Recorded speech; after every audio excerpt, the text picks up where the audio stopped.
दोस्तों, दो दोस्त होते हैं, एक का नाम सुमित होता है और एक का नाम अमित होता है। दोनों पानी पूरी का स्टॉल लगाते थे, चाट छोले वगैरह खिलाते थे। दोस्तों, बाजार के अलावा जो कुछ दिन बचते थे वो गांव में पानी पूरी खिलाने के लिए गांव में गली गली मोहल्ले मोहल्ले निकलते थे।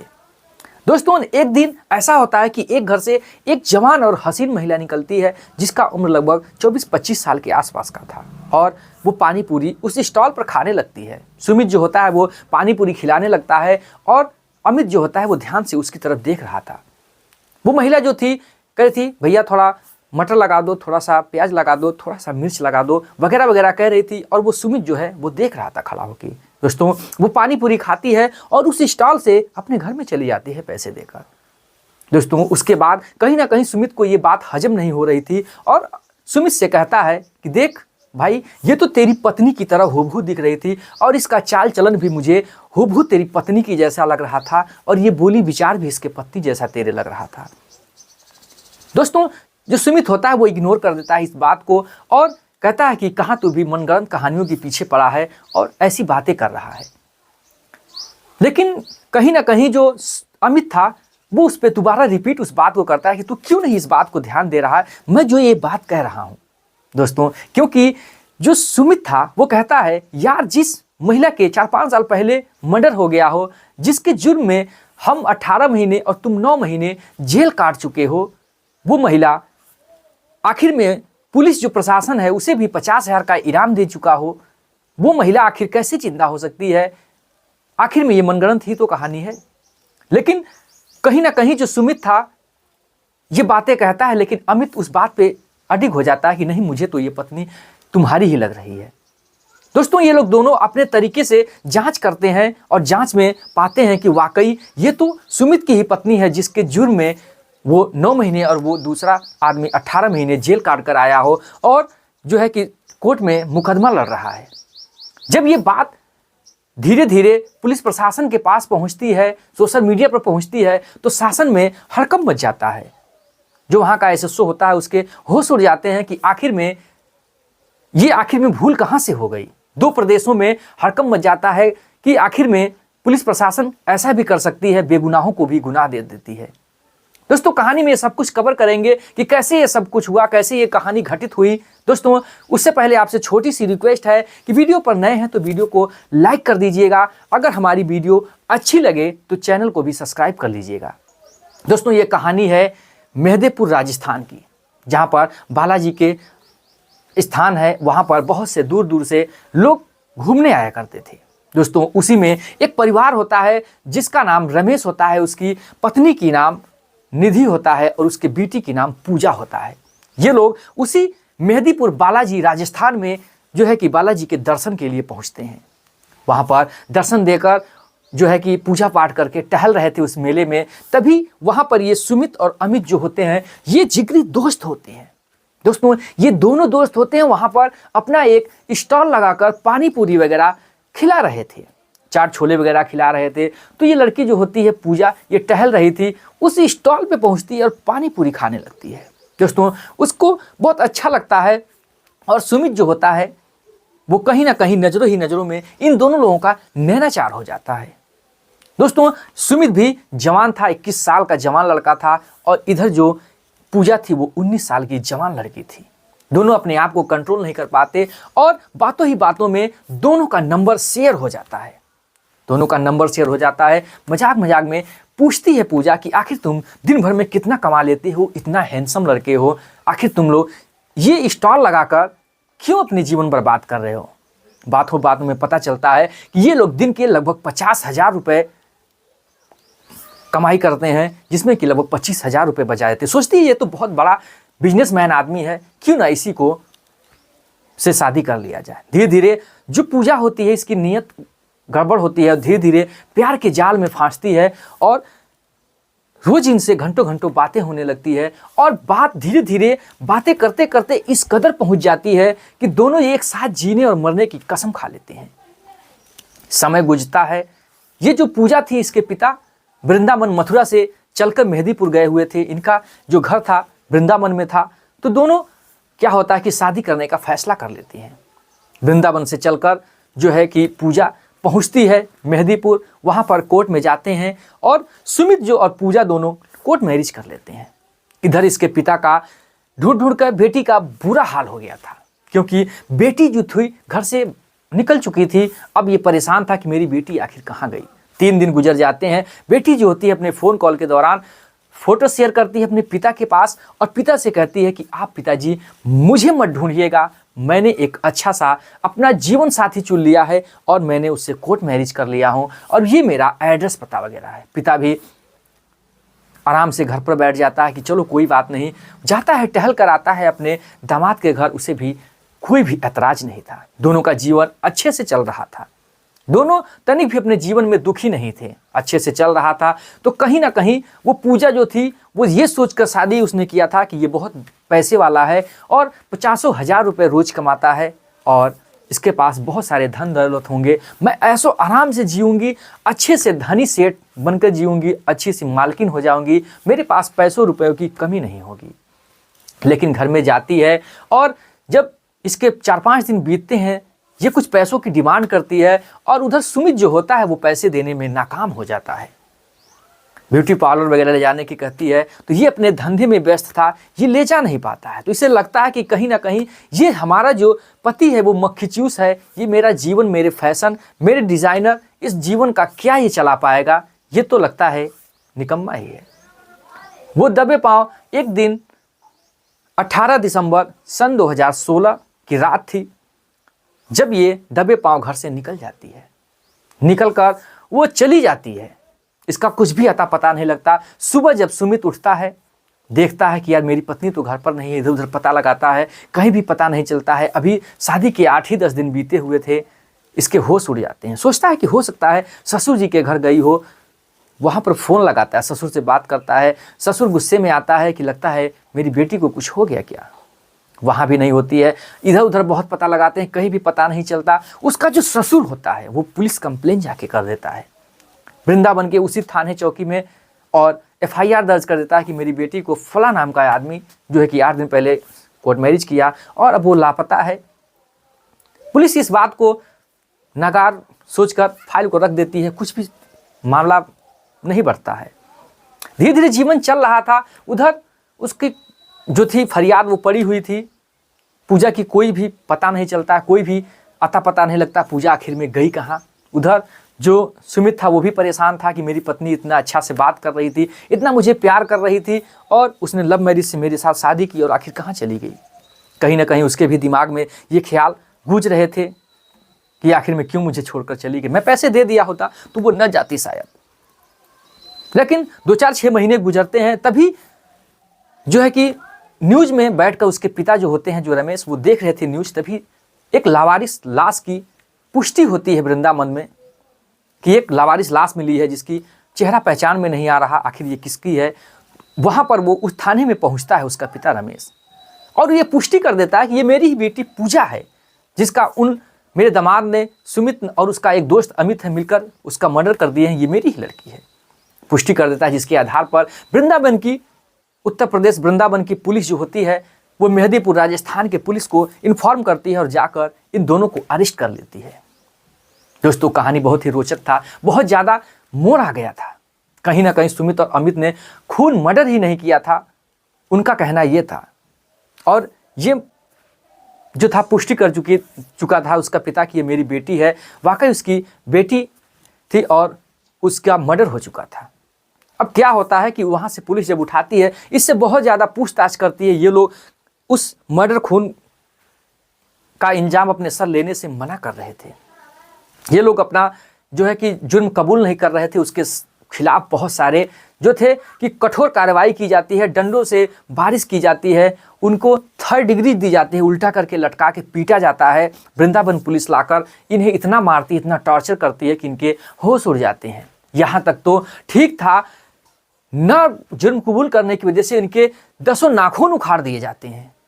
सोच सकते हैं आप वो दर्दनाक कैसे सजा हुई होगी जब इनके नाखून उखाड़े गए होंगे। तब भी ये लोग अपने जुर्म को कबूल नहीं कर रहे थे, क्योंकि इन लोगों का कहना था कि मैंने उसका मर्डर किया ही नहीं, उसका खून किया ही नहीं, वो 8 दिन बाद हमारे घर से निकल गई थी, मुझे कुछ भी नहीं पता है। दोस्तों लास्ट में वहाँ का एसएसओ कहता है कि मैं तुम्हें बीच चौराहे पे दौड़ाकर इनकाउंटर कर दूंगा अगर जुर्म तुम लोगों ने नहीं कबूल किया। जो सुमित होता है वो सोचता है कि मर जाने से तो अच्छा है कि जीवन जेल में काटेंगे, जुर्म को कबूल कर लेते हैं। दोनों लोग प्लान बनाते हैं कि चलो जुर्म को कबूल कर लेते हैं, और दोनों लोग जुर्म कबूल कर लेते हैं इनकाउंटर के नाम पर, और इन लोगों की चार्जशीट डाली जाती है और दोनों को सजा हो जाता है। सजा क्या, उनकी फाइल चलने लगती है और दोनों जेल में चले जाते हैं। 9 महीने बीतते हैं। सुमित जो होता है उसको तो बेल नहीं मिलती है, अमित जो उसका दोस्त था उससे बेल मिल जाती है 9 महीने बाद। 18 महीने गुजर जाते हैं। लगभग में 14 जनवरी सन 2019 के आसपास का समय था जब इसे भी बेल मिल जाती है। 2019 में ये लोग दोनों छूट के एक साथ अपने घर आ चुके थे। घर पर इनका भी परिवार फैमिली था। ऐसी घटना होने से इनका परिवार बिल्कुल टूट चुका था, बहुत सारे कर्जों में दब चुका था।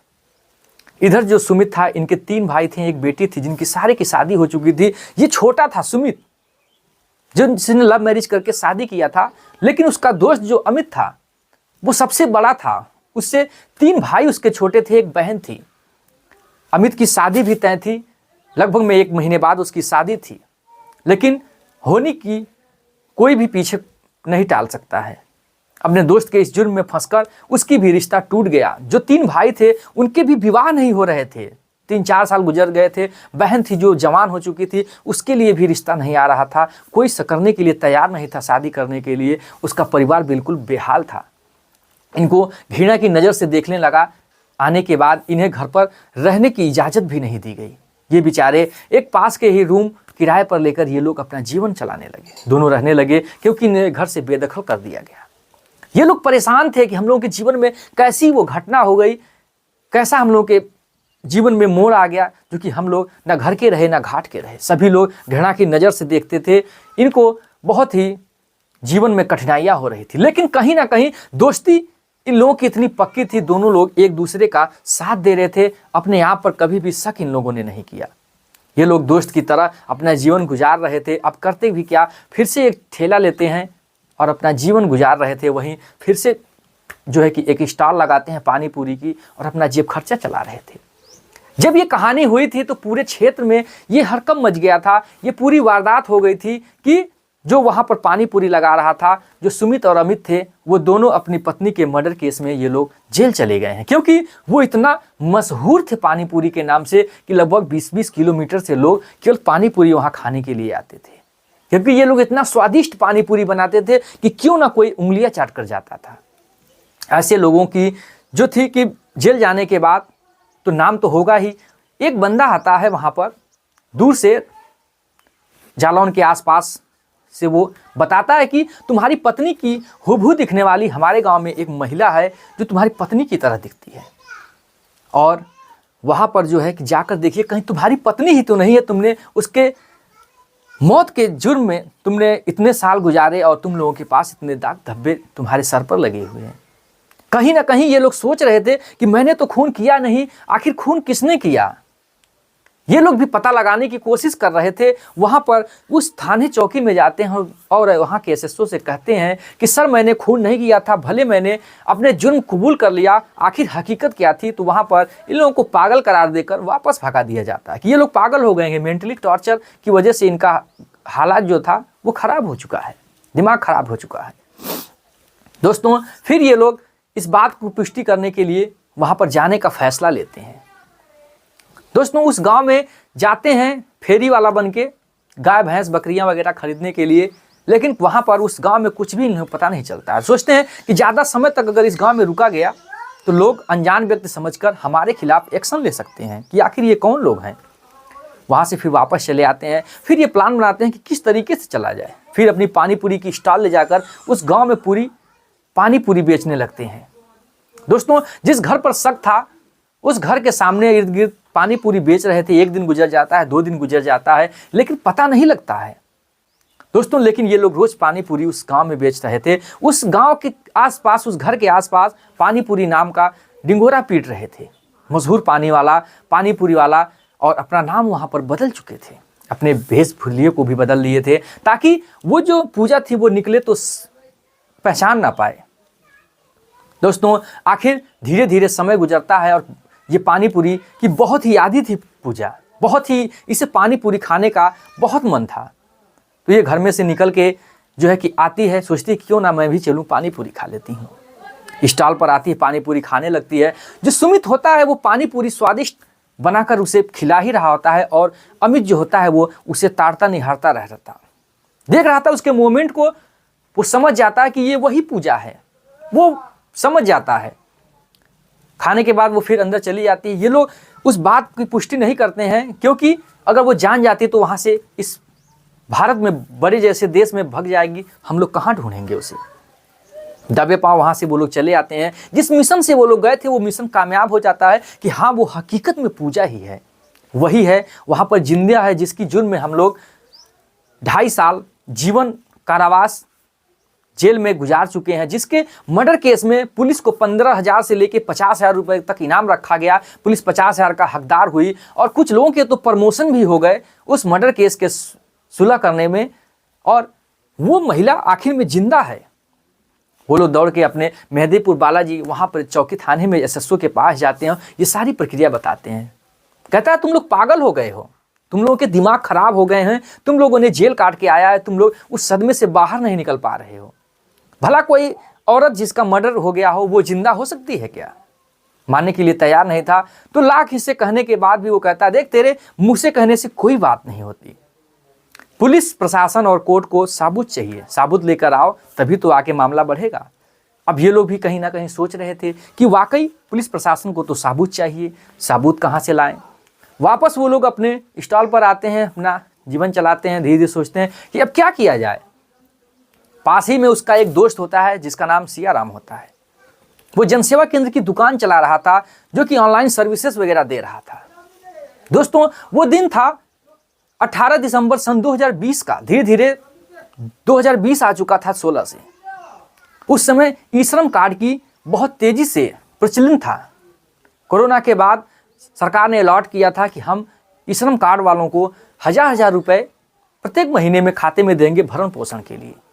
इसकी वजह से ई श्रम कार्ड बहुत तेजी से बन रहा था। ये बात झूठ थी या सच थी, लेकिन अफवाह यही फैल गई थी गांव में कि 1000 रुपये महीने लोगों के खाते में आएंगे।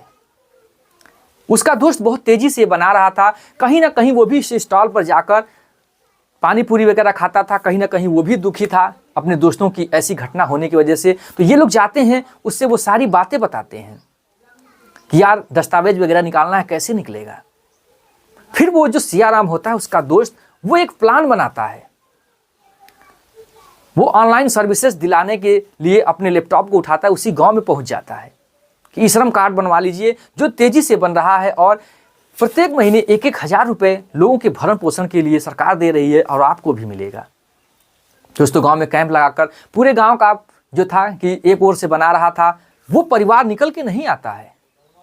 सबका कार्ड बन जाता है लेकिन वो परिवार निकल के नहीं आता। ये बहुत सारा दिमाग लगाता है लेकिन किसी भी तरीके से नहीं आता। तो फिर कहता है वो घर पे जाकर कि भाई आपने कार्ड नहीं बनवाया, क्या बात है, कोई प्रॉब्लम है? तो वो कहती है मेरा एड्रेस गलत है और मैं कैसे बनवाऊँ, हो सकता है मेरा नहीं। तो फिर वो सियाराम कहता है नहीं एड्रेस गलत है, उससे कोई मतलब नहीं, मैं एड्रेस को भी सही करवा दूंगा और तुम्हारा जो है कि पेमेंट आने लगेगा। महिला कहीं ना कहीं घर पर अकेली थी। उसका जो पति था वो काम के सिलसिले में बाहर गया था। वो 50 झांसा देकर महिलाओं को कहने के बाद वो महिला जो होती है वो भी श्रम कार्ड बनवाने के लिए उस कैंप पर आकर बैठ जाती है और ई श्रम कार्ड वगैरह बनाती है, अपने डॉक्यूमेंट्स लाती है, बैंक खाता लाती है और परिवार के सारी आईडी कार्ड लाती है, अपना आधार कार्ड, जिसको वो स्कैन करके रख लेता है और उसकी आईडी कार्ड बना देता है। उसके पास ई श्रम कार्ड, आधार कार्ड और बैंक पासबुक 3 आईडी मिल चुके थे। वहाँ से वो लेकर दबे पाँव अपना मेहदीपुर चला आता है, लाकर इन्हें प्रोवाइड कराता है। वो तीनों आईडी लेने के बाद वाकई वो पूजा ही थी जो उसकी 5-6 साल पहले शादी हुई थी और उसकी मौत हो गई थी और उसी मौत के सिलसिले में वो 2.5 साल गुजार चुका था और वो अभी जिंदा थी, वही पूजा थी। वो आईडी कार्ड लेकर फिर अपने वृंदावन एसएसओ के पास जाता है, अपनी फरियाद रखता है कि सर ये रहे उसके आईडी कार्ड और वो अभी भी जिंदा है। एसएसओ वहाँ के वृंदावन के देखते हैं, उनके होश उड़ जाते हैं, माथे से पसीना छूट जाता है कि वाकई जिसके जुर्म में 2 आदमी सुमित और अमित 2.5 साल अपने गुजार चुके थे, वो वाकई जिंदा है।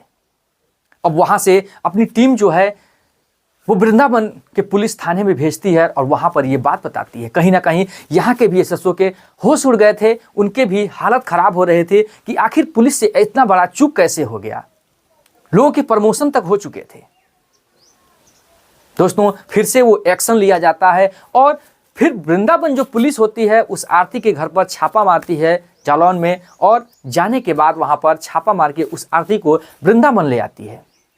वृंदावन लाने के बाद उससे पूछताछ किया जाता है तो वो इनकार कर देती है कि मैं कोई पूजा नहीं हूँ, मैं इसे कुछ नहीं जानती हूँ।